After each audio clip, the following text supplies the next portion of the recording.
Bonjour à vous chers juristes et bienvenue dans cette nouvelle vidéo à laquelle nous allons aborder les actes juridiques et les faits juridiques en droit positif congolais. Alors, primo, ce que vous devez savoir, c'est que les actes juridiques et les faits juridiques sont vraiment des notions différentes qui ont des implications différentes en matière des responsabilités et des conséquences juridiques. Alors, dans cette vidéo, nous allons vous faire un peu comprendre ce qu'est la différence qu'il y a entre un acte juridique et un fait juridique.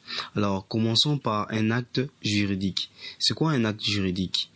Ce qui est essentiel à savoir, c'est qu'un acte juridique est une manifestation de volonté intentionnelle qui a pour but de créer, de modifier ou éteindre des droits et des obligations entre les parties. Pour qu'il y ait vraiment validation d'un acte juridique en droit, il doit en fait respecter un certain nombre de principes, un certain nombre de préalables tels que le consentement libre.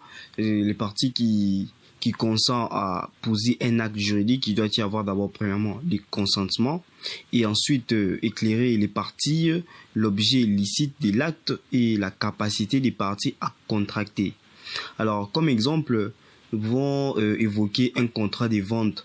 Un contrat de vente est un acte juridique où les vendeurs s'engagent à transférer la propriété d'un bien à l'acheteur en échange d'un paiement. C'est tout à fait simple. Les parties expriment en fait leur volonté de conclure un acte et sont liées par les termes acceptés.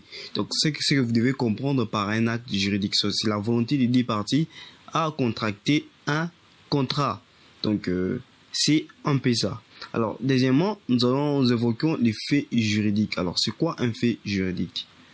Un fait juridique est tout simplement un événement qui se produit de manière involontaire et indépendante de la volonté des parties, mais par conséquent qui engendre des conséquences juridiques. Autre chose à savoir, c'est que les faits juridiques peuvent être des événements naturels ou même des actions humaines qui produisent les effets des droits. Alors, comme exemple, prenons les décès d'une personne. Le décès d'une personne est un fait juridique qui entraîne des conséquences telles que la succession des biens du défunt. Lorsque une personne meurt, automatiquement, cela entraîne la succession de biens. Donc, les ayants droit, les héritiers, doivent départager les biens du défunt. Alors, cette situation n'a pas été provoquée intentionnellement par une ou plusieurs personnes, mais elle a eu en fait des répercussions juridiques importantes. Donc, c'est une situation qui est arrivée involontaire et qui crée des effets juridiques. En guise de conclusion pour expliciter cette matière, vous devez savoir que un acte juridique est fondé sur la volonté des parties qui cherchent à créer des effets juridiques spécifiques. Tandis qu'un fait juridique est un événement indépendant de la volonté des parties, mais qui a des conséquences juridiques reconnues.